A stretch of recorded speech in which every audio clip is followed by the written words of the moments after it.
নমস্কার বন্ধুরা, পাঁচমিশালি রান্নাঘরে আপনাদের সকলকে স্বাগত। আজকে বানিয়ে দেখাবো খুব সহজেই পনির দিয়ে একদম মিষ্টির দোকানের মতো সন্দেশের রেসিপি। আজকে এই সন্দেশের রেসিপিটা দেখে ভালো লাগলে অবশ্যই লাইক শেয়ার করবেন আর কমেন্ট করে জানাতে ভুলবেন না আপনাদের কেমন লাগলো। আর অবশ্যই চ্যানেলটিকে সাবস্ক্রাইব করে পাশে থাকা বেল আইকনটি ক্লিক করে নেবেন নতুন নতুন রান্নার আপডেট সবার আগে পাওয়ার জন্য। এখন আমি বানিয়ে দেখাচ্ছি পনির দিয়ে সন্দেশের রেসিপি। আজকে বানিয়ে দেখাবো পনির সন্দেশ। তার জন্য এখানে নিয়েছি পনির 200 গ্রাম, 1 কাপ চিনি গুঁড়ো করে রেখেছি। মিষ্টির পরিমাণ অবশ্যই নিজেদের মতো মিশিয়ে নেবেন। নিয়েছি লিকুইড দুধ 1 কাপ, ফোটানো দুধ ঠান্ডা করে রাখা আছে। আর নিয়েছি মিল্ক পাউডার 3 টেবিল চামচ, কিছুটা এলাচ গুঁড়ো করে রেখেছি। আর চেরি নিয়েছি, চেরিটা এভাবে একটু টুকরো করে কেটে নিয়েছি। এখন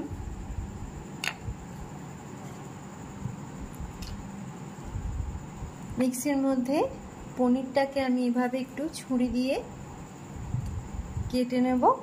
ব্লেন্ড করে নেওয়ার জন্য একটু ছোট ছোট করে টুকরো করে মিক্সির মধ্যে দিয়ে দিচ্ছি।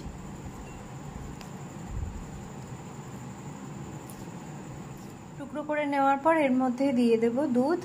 দুধ দিয়ে এটা একটু ব্লেন্ড করে নিতে হবে। ব্লেন্ড করা পনিরটা দিয়ে দিচ্ছি কড়াইয়ের মধ্যে।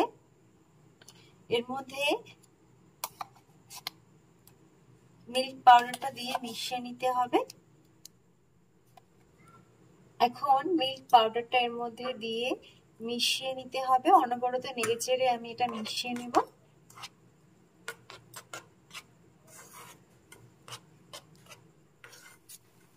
মিল্ক পাউডার দিয়ে মিশিয়ে নিয়েছি। এবার দিয়ে দিতে হবে চিনি।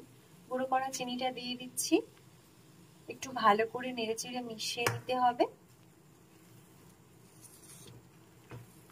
একদম মিষ্টির দোকানের মতো সন্দেশ বানিয়ে দেখাবো।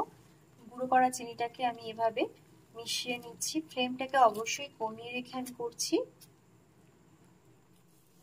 এখন একদম শুকনো শুকনো হয়ে গেছে। এবার আমি গ্যাসটা অফ করে দিচ্ছি। একটানা অনবরত নেড়েচেড়ে বেশ শুকনো শুকনো করে নিয়েছি। এবারের মধ্যে এলাচ গুঁড়োটা মিশিয়ে তারপরে আরো একটু নেড়েচেড়ে শুকনো শুকনো করে নিতে হবে। তো দিয়ে দিয়েছি এলাচ গুঁড়ো, একটা ফ্লেভার তৈরি হবে। এখন নেড়েচেড়ে আরো একটু আটো আটো করে নিচ্ছি। এখন মিষ্টিটা বানানোর জন্য আমি এখানে নিয়ে নিয়েছি এরকম ছোট ছোট মোল্ড।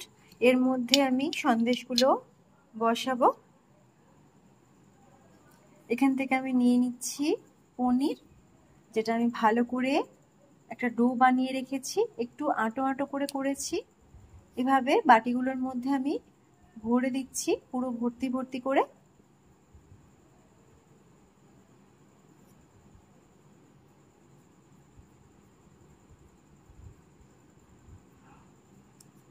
একদম পুরো বাটিটার মধ্যে ভরে নিলাম।